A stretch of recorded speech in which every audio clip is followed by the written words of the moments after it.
All right, I mentioned this at the top of the show, but an inquiry into the overrepresentation of autistic teenagers in gender clinics is being called for by one of the world's leading experts on Asperger's, Professor Tony Attwood. Now, Professor Atwood has raised concerns that transitioning or changing gender is not a fix for autism, telling the Australian newspaper once they've changed gender, they will still have autism. And when transition doesn't solve their problems, they think, oh no, that's the only option I had. What's the point of life? I'm joined now by the Australian's Bernard Lane, who's extensively researched this subject of youth and gender change and written about it again today. Bernard, why is Professor Atwood so vocal in calling for an inquiry here? Well, I think that he's very plugged into the international debate about this and is clearly concerned and wants it to be properly looked into.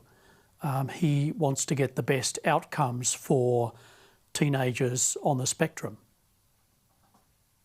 Well, we know too from statistics you were quoting in the paper today, 45% of the 383 patients from the country's busiest youth gender clinic, this is the clinic based at the Royal Children's Hospital in Melbourne, they were showing mild to severe autism features on a screening test when they went into the clinic. Now, 45% in this clinic alone, that compares to an average of just 3% of Australia's young people reported as having autism. Now, should we be worried that it looks quite disproportionately that children with autism, young people with autism, are fronting gender clinics?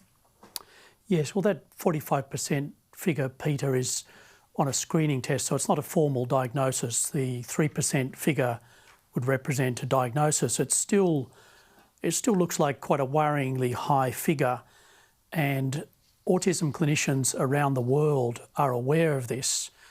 In clinics in London, in Stockholm, in the United States and elsewhere.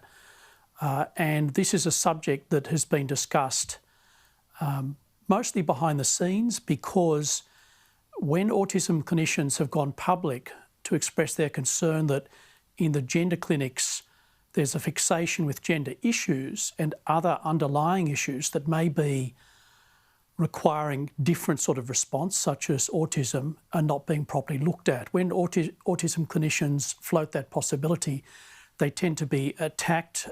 In some cases, there are death threats, there are complaints to professional bodies, and a lot of online harassment.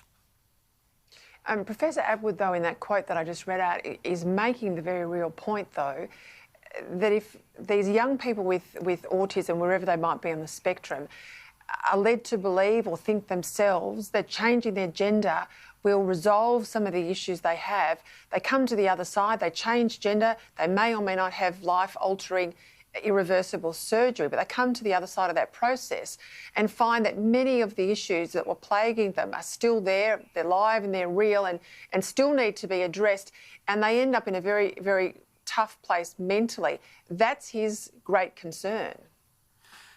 I think that's the risk that a number of clinicians have raised, and Professor Atwood did say that he does know of successful transitions involving kids with Asperger's where the gender change idea has been around for a long time and has been carefully thought through.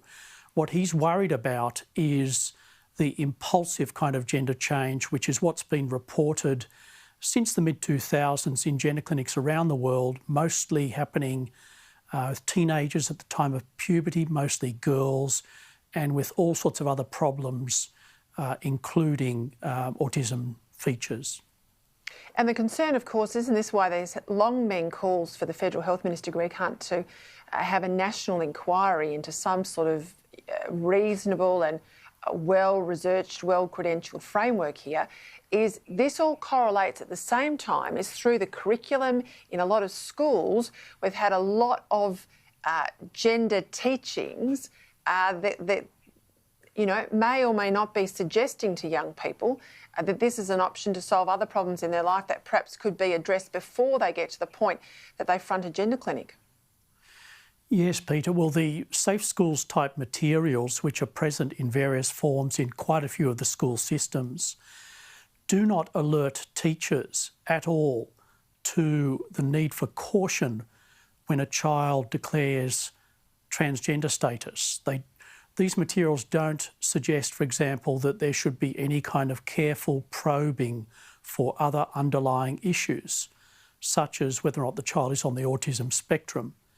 That's the concern. And I think that the autism issue raises, in an acute form, the question of informed consent to these invasive medical treatments, including hormone drugs and surgery. Yeah, I know. The question is, can under 18s with all sorts of problems, particularly the communication and emotional and neurological problems associated with autism, can they really understand the risks involved, the lifelong consequences, known and unknown, and make an informed decision to consent to these medical treatments? Bernard Lane, thank you for your time. This is a debate we have to have in the community. We shouldn't be scared of having the debate. It's all about the best interests of young children. Thank you for your time.